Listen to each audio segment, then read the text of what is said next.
And welcome to another round of the Steward's Table, where every dollar has an assignment and we manage money by being diligent, responsible, trustworthy, and efficient. Yo, I have been thinking about this idea, how that making money and managing money, they are not the same thing, right? They are two different things, meaning there are a lot of you out there, you know how to make money. You know how to piece together a resume. You know how to apply for a job online. You know how to kill the interview process. You know how to maneuver at the workplace once you get the job and execute at a high level. And all of those things combined allow you to earn a paycheck. But making money and then managing that money is two different things. And that's what I'm seeing for a lot of people right now. Being diligent, responsible, trustworthy, and efficient with the money that you're making is something that has not been taught. It's not something that we are readily taught, even in school, or our parents did not teach us. It's not something that we are always around or even seeking out information to do. So by default, it's very easy to make money and then blow the money. It's very easy. It's in our nature to get money and then just have the money just flow through our fingertips, and then we look up and we don't fully understand, wait, where did all the money go?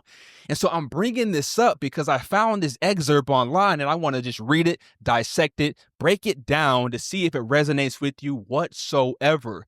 But it kicks off by saying there are those who, as soon as you get money, right? And you can see on the whiteboard here, as soon as you get money, as soon as the money hits your bank account, does not matter if it's a tax return or a bonus that you receive. Some of you are receiving $5,000, $6,000 bonuses at your company and the industries that you work in. You get a salary increase. Maybe you get a commission payment, your paycheck even that you get on a bi-weekly basis. Some of you have come into an inheritance even. But as soon as you get money in whatever form those dollars come into, as soon as you get money, you spend it.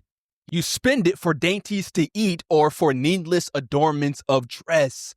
Translation, to keep it very simple, you end up splurging your money. You end up wasting the money. You end up overspending and overindulging. The tax return that you received, maybe it's a couple of $1,000s, it hits your bank account. You immediately splurge. You immediately overindulge. The bonus that you received from your workplace, you immediately splurge. You immediately overindulge. You buy things. And what do you end up buying? What do you end up splurging? What do you end up overindulging in? For a lot of folks, we can see the main culprits right here: DoorDash, Amazon, Costco, Target, Starbucks, travel, restaurants, you name it. Whatever your hobbies are, whatever your pool is that forces you to spend money and live a lifestyle that you maybe cannot afford. When you get the money, you end up splurging the money. You spend it for, as you can see, dainties to eat or needless adornments of dress. Frivolous spending is taking over your finances. It doesn't matter, and it's not good enough to say I'm paying my bills on time. That should not be the benchmark of if you are successful with money or not. That's not the metric. That's not how we are trying to use our dollars, by just paying bills on time.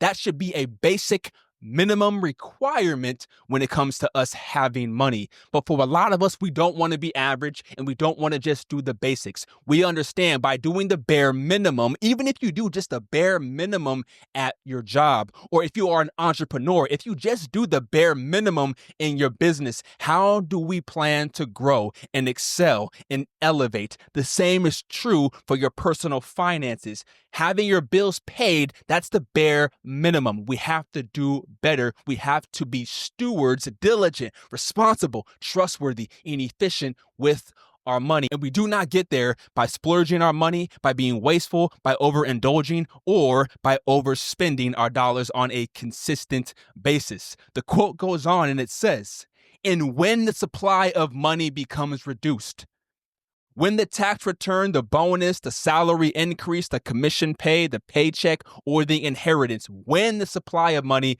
becomes reduced." Notice it did not say if, right? It's not a matter of if, it's a matter of when.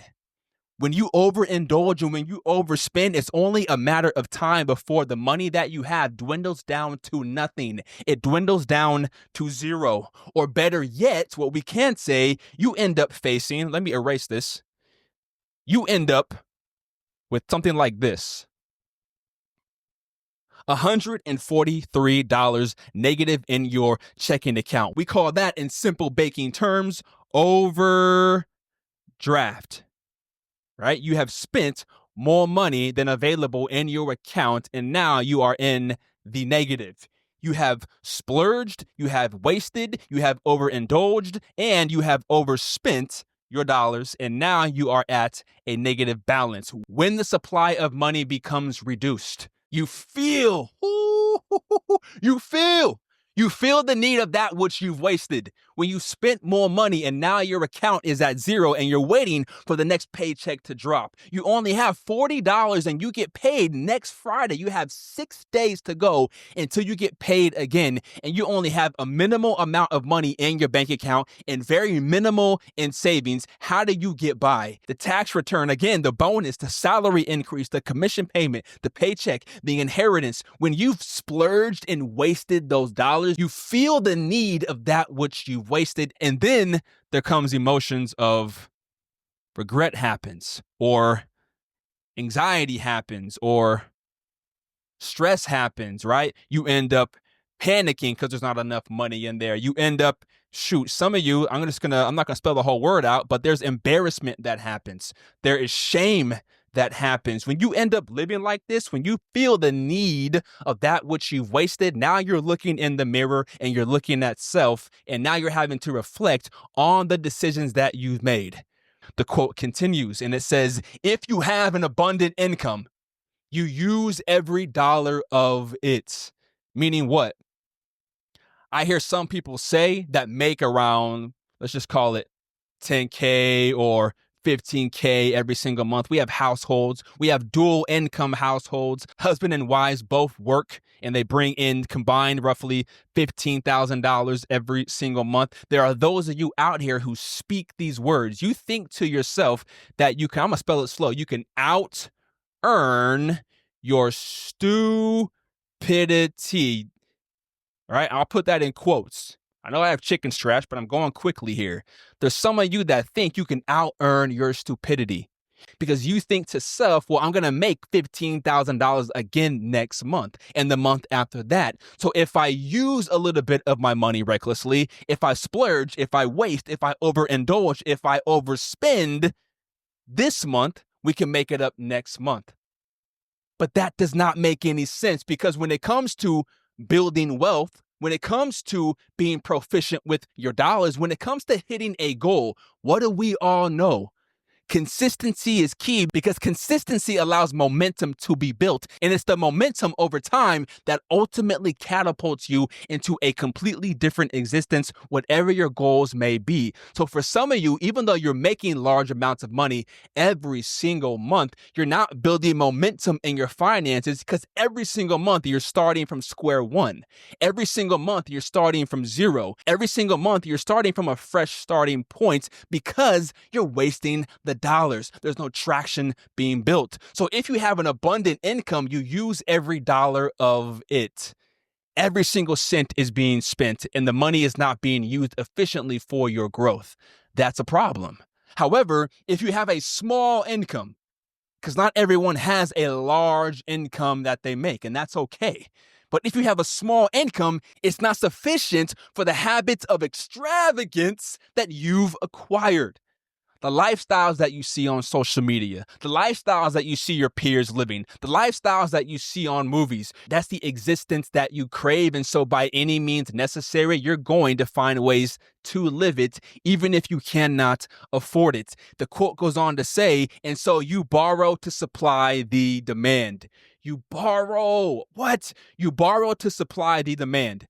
And when this says borrow, we can say a lot of you are borrowing on credit cards. And a credit card ultimately is debt. And debt is borrowed money that does not belong to you.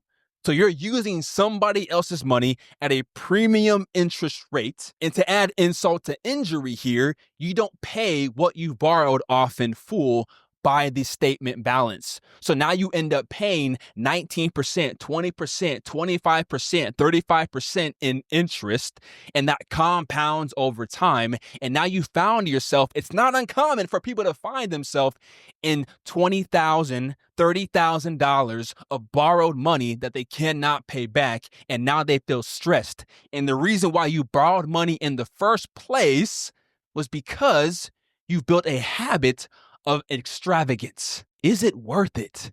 To close this thing out, you gather from any source possible to meet your fancied necessities. Key words there, any source possible. You charge money on a credit card. You pool money from your 401k. Some of you have 401k loans you borrowed from your future, and you bought things in the moment. You bought stuff in the present day, and you now are taken away from who you're supposed to be financially years down the line. You end up asking friends, right? You ask friends, you ask family for money. You take money from payday loans, right?